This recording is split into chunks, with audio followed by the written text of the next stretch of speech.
No one really knows what the actual situation between the US and Iran looks like right now, but on the media front, the US seems to be holding many advantages over its opponent. First, Donald Trump has claimed that Iran has agreed to hand over uranium to the US. Of course, this is only a one-sided statement from the US. Iran has not confirmed it. But clearly, this is enough to make the whole world uneasy. If it turns out to be true, it would be nothing short of a major victory for Trump. Next, the Democratic camp has completely failed in its effort to limit the war. Both the U.S. Senate and the House of Representatives are now supporting Trump's conflict with Iran. This gives Trump a huge advantage in making decisions going forward. If Iran remains stubborn, Trump could escalate fully without facing major domestic resistance. Some people might say this is just theory, but what about reality? In reality, the more the conflict drags on, the poorer Iran becomes. Its infrastructure is being damaged, and at the same time, China is also struggling as its sources of cheap oil are being cut off. So what about the US? Of course, the US has spent a huge amount of money on this war. There's no denying that. But domestically, its oil exports are reaching record highs. With the Strait of Hormuz disrupted, countries in Asia and Europe are scrambling to find alternative oil sources, and many are turning to the US. Right now, the US is selling more oil than ever, and at high prices too. So, in a certain sense, going all in against Iran is actually feasible for the US.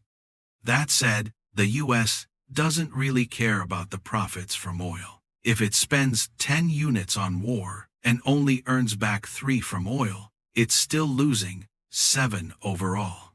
So this isn't about short-term oil profits. The US prefers selling high-tech, high-value products, not low-margin commodities like oil. Still, this situation gives it a temporary advantage in this confrontation. With the Strait of Hormuz effectively shut, Iran loses almost everything. It can't export, and it can't import either. Meanwhile, the U.S. continues exporting oil at record levels and high prices. These are Trump's current advantages.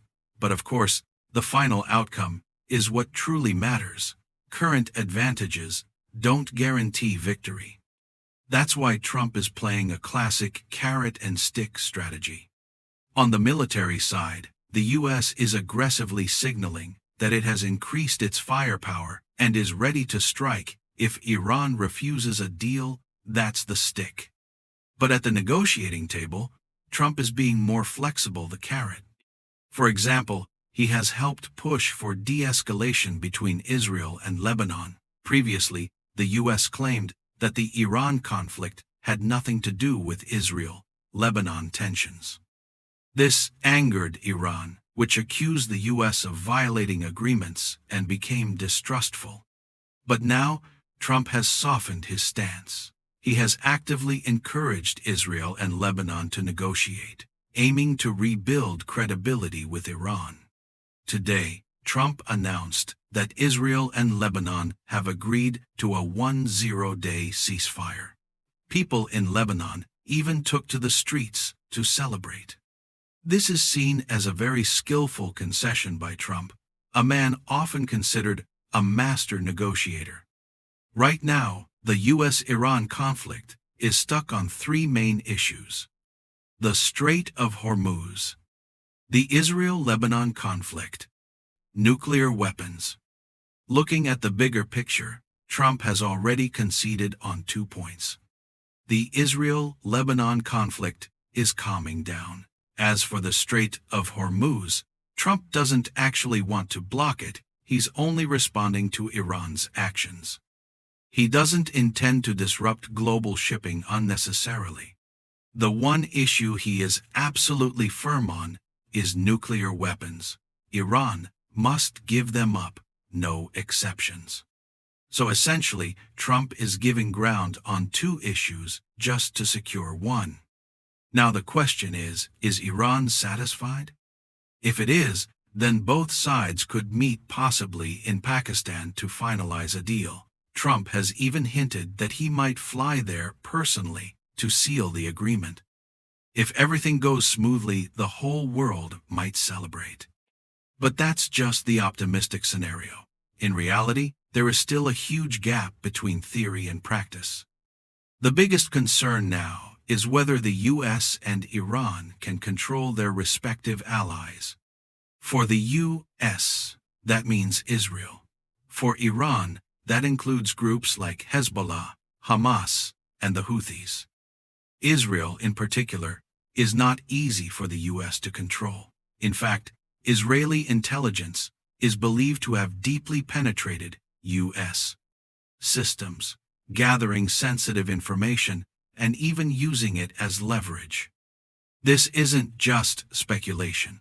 Edward Snowden, a former US intelligence contractor who later defected to Russia, revealed that one of the biggest concerns for US intelligence agencies is Israeli espionage. In some cases, Israel is considered a greater intelligence threat than Russia or China. This shows that Israel is far from being an obedient ally. It may even have leverage over the US. Because of that, any US-Iran agreement could easily be undermined by Israel. The reason is simple. Israel's ultimate goal is to overthrow Iran's current regime. That's a matter of survival for them. Even if the US and Iran reach a deal ceasefire, nuclear concessions if Iran's theocratic regime remains in power, Israel will not accept it. The root of this conflict lies in religious and ideological tensions. As long as Iran's current system remains, its conflict with Israel will persist. And as long as that conflict exists, any agreement can collapse at any time. So, in addition to the three main issues, Hormuz, Israel, Lebanon, and nuclear weapons, there's a fourth, deeper issue, religion and ideology. Without a fundamental change in Iran's leadership system, this conflict cannot truly end. As long as Iran continues calling for death to America and the destruction of Israel, peace will be extremely difficult. From Israel's perspective, if Iran openly threatens its existence, why wait to be attacked? Better to strike first. When survival is at stake, morality and international law become secondary. And Israel is bold enough to leverage its influence over the US. Whenever tensions rise, it pressures the US for advanced weapons, and in major conflicts like this one, even demands direct involvement. All it takes is a phone call, and Trump can't just ignore it.